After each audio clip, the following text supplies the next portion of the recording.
Meanwhile, the chairman of the Financial Services Commission has pledged resolute measures to maintain financial market stability amid the growing uncertainties in and out of Korea.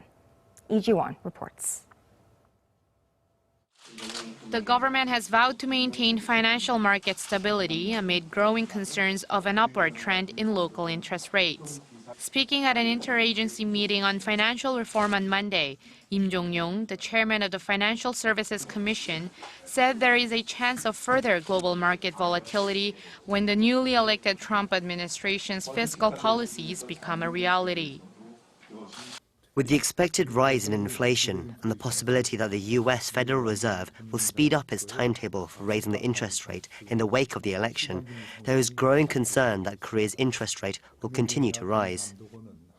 Yim added that the government will do all it can to keep the market stable if necessary. He also mentioned that the Commission will continue to work closely with the Financial Supervisory Service, and they will closely monitor the markets through measures like an emergency response team launched earlier in the month.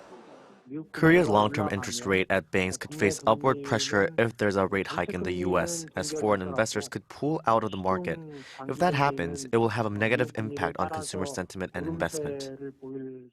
The expert added that on top of the Financial Services Commission's efforts to prepare the markets in the short term for when foreign investors pull out, long-term measures to boost the local economy, such as corporate restructuring, must also be continued.